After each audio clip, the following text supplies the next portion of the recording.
Hey there, welcome back to the Introvert Guy. Typically, at this point in my videos, I dive into the specifics of what today's video is about.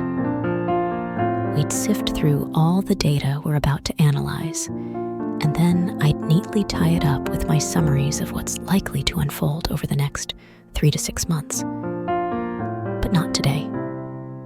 Today, I want to switch things up a bit, adopt a more laid-back format. So, I'm calling it a cup of coffee, embracing the warmth of that comforting phrase, because, well, I've got my cup of coffee right here, and I hope you do too. I've also got a trusty glass of water on standby in case I get a bit parched. There we go.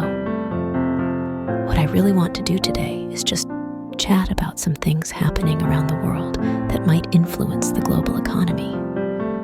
These are things that probably don't warrant a full deep dive video or are possibly flying under your radar, but I believe they're worth a mention. Now, the elephant in the room is the ongoing war in Israel. On October 7th, Hamas decided to make a move on Israel, resulting in around 1,400 Israelis losing their lives, a devastating toll, apparently the biggest single loss of life in one day since World War II. Consequently, Israel retaliated, launching an invasion of the Gaza Strip, a territory essentially considered part of Israel, but predominantly occupied by Palestinians.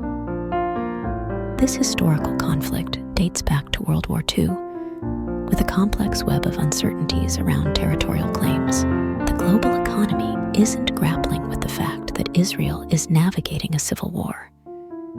Instead, it's the looming risk of external involvement that's causing concern. Iran has been a longtime supporter of Hamas, providing around $100 million worth of support over the last 30 years. Meanwhile, the USA is standing staunchly behind Israel, and tensions are escalating.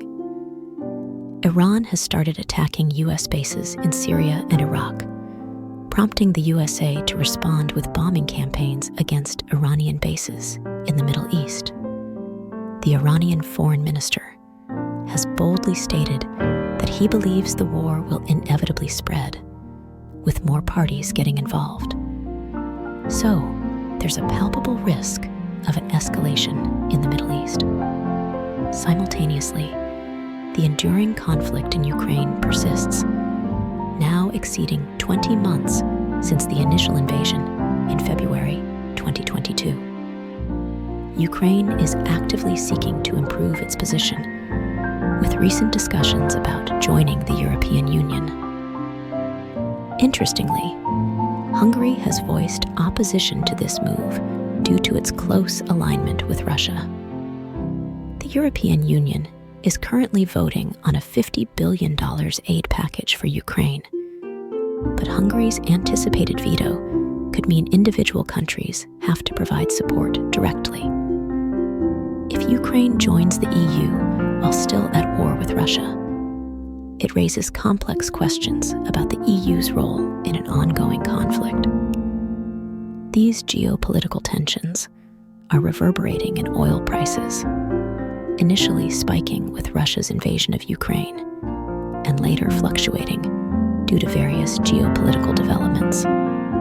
Currently, sentiments in the market lean more toward concern about a global economic slowdown, influenced by factors like recent interest rate increases. Shifting our focus to the UK, the recently released GDP figures for Q3 show 0% growth.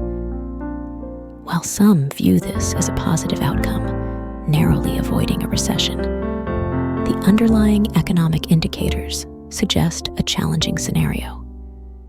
The German economy is also grappling with its own set of issues, officially teetering on the edge of a recession. In European political developments, the resignation of the Portuguese Prime Minister amid a corruption investigation tied to lithium mines has added another layer of complexity. Portugal is gearing up for an election in March next year to select a new leader. On a different note, in a significant medical breakthrough, someone has undergone the first ever eye transplant. While this marks a remarkable achievement, it inevitably sparks speculation about how long it will be before a full head transplant becomes a reality. I hope you're enjoying this different format. Feel free to let me know in the comments if you'd like more cup of coffee sessions, or if you prefer this to be a one-off event. Anyway, hope you're savoring your coffee. I know I am. Cheers.